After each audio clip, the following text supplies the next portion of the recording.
इसमें sir total state में 179 एसटीपीज हैं, जिसमें से 24 हमारे पास हैं। 2117 मिली पानी ट्रीटमेंट जनरेट हो रहा है इस समय में, और ट्रीट हो रहा है 1487। तो हमारे पास बैलेंस कैपेसिटी है इसको ट्रीट करने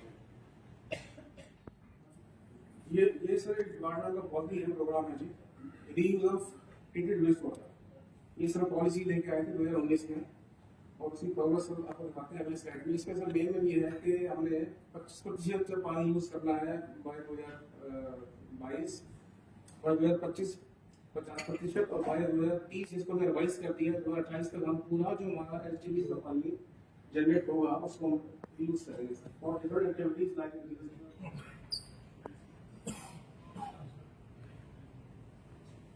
आगे चलिए।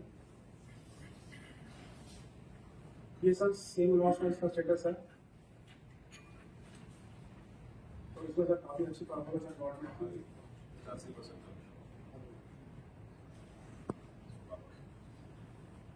इसमें सर अगर आप तरीका भेजना चाहें तो आप आगे चलते हैं, आगे चलिए, नेक्स्ट स्लाइड।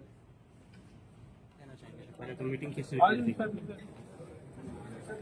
आज पब्लिक हेल्थ डिपार्टमेंट के हमारे अधिकारियों की मीटिंग थी, जिसमें हमारे एसी साहब, सभी चीफ इंजीनियर्स, सभी एससी साहिबान और सभी एक्शन अलग अलग जिलों से बुलाए गए थे, और उनसे विस्तार से मीटिंग की गई है, क्योंकि पब्लिक हेल्थ का महकमा सीधा लोगों से जुड़ा हुआ है। और हमारे देश के यशस्वी प्रधानमंत्री आदरणीय नरेंद्र भाई मोदी जी का भी एक सपना है, उनका एक नारा है कि हर घर में नल और नल में स्वच्छ जल। उसके तहत जल जीवन मिशन के तहत भी हमारे जो सेंट्रल गवर्नमेंट से और स्टेट का शेयर होता है, उससे जो पैसा आया उसके काम लगभग कंप्लीट कर लिए गए हैं। अमृत योजना के तहत शहरी क्षेत्र के अंदर कार्य नई पाइपलाइन बिछाने का हुआ है, नई आबादी है तो उसका भी हम बिछाने का काम कर रहे हैं। अच्छे गांव के अंदर और चाहे शहर के अंदर अब भी जो कुछ रह गया है उसके भी एस्टिमेट बना करके हम जल्दी से जल्दी उसका पाइपें बिछा करके लोगों को स्वच्छ जल देने का काम करेंगे। अधिकारियों को स्पष्ट निर्देश दिया गया है कि जिस तरीके से प्रदेश की जनता ने भारतीय जनता पार्टी के ऊपर लगातार तीसरी बार सरकार बना करके रिकॉर्ड कायम करने का काम किया है। जब से हरियाणा प्रदेश बना है तब से पहली बार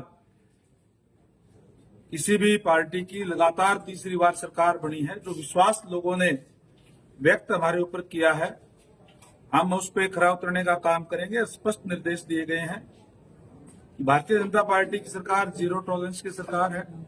किसी भी तरीके का कोई भी कहीं भी कोई भ्रष्टाचार होगा तो उसको सहन नहीं किया जाएगा, और हम एक अच्छी व्यवस्था लोगों को देने का काम करें, चाहे गांव के अंदर चाहे शहर के अंदर हम अच्छा पानी उपलब्ध कराने का काम करें।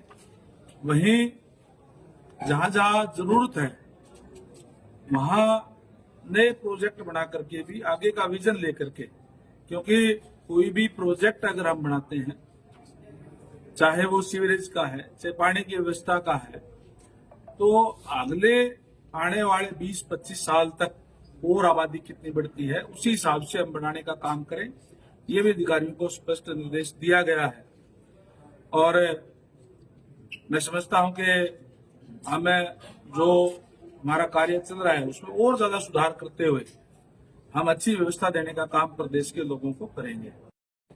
देखो, आज आपने अधिकारियों को क्या निर्देश दिए, क्या मुद्दे उठाएंगे। दूसरा, पहाड़ी क्षेत्र मोरनी में अब तक लोगों को स्वच्छ जल नहीं मिल पा रहा है।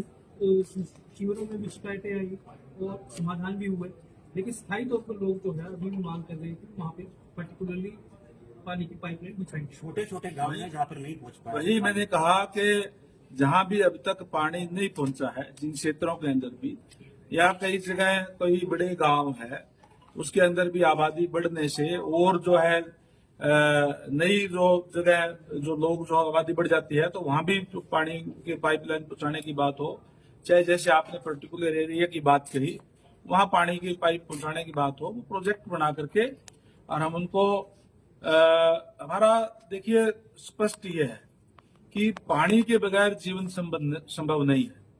हम हर घर में नल और नल में स्वच्छ जल जो माननीय प्रधानमंत्री जी का नारा है उसको साकार करने का काम करेंगे और जहां भी अब तक पानी नहीं पहुंचा वहां भी हम पानी पहुंचाने का काम करेंगे। जहां कोई नई कॉलोनियां हैं जिनको अभी अप्रूव्ड किया गया है, जहां ये मूलभूत सुविधाएं नहीं है, वहां भी हम पानी पहुंचाने का काम करेंगे। हमारी एक और भी स्कीम है कि जिस गांव की आबादी 10,000 या उससे ज्यादा है उसमें उसको हम महाग्राम योजना के तहत ले रहे हैं और वहां हम सीवरेज की पानी की सारी व्यवस्था देने का काम करेंगे। शहरी क्षेत्र के ऊपर जिस तरीके से जो सारी सुविधाएं होती है सीवरेज की पानी की हम गांव में भी देने जा रहे हैं और इसके तहत हमने 16 गांव कंप्लीट कर भी ली है जिसके अंदर पूरी तरीके से सीवरेज भी है, पानी की व्यवस्था भी है, पानी की कैपेसिटी वहां बढ़ाने का काम हमने किया है और 5 गांव 31/12 तक और कंप्लीट हो जाएंगे और टोटल ने 144 गांव जो है उनका ऊपर ये आगे के कार्य हमारे चल रहा है। कोई एस्टिमेट बनाना, कोई और जो प्रोसेस के अंदर है जिसको हम आने वाले समय के अंदर लेंगे। उन गांवों के अंदर भी जो बड़े गांव हैं, मैंने जैसे कहा कि 10,000 या उससे ऊपर की जो आबादी है उनको भी सारी की सारी सुविधाएं देने का काम हम गांव के अंदर भी शहरी तर्ज पे ऊपर करने का काम करेंगे।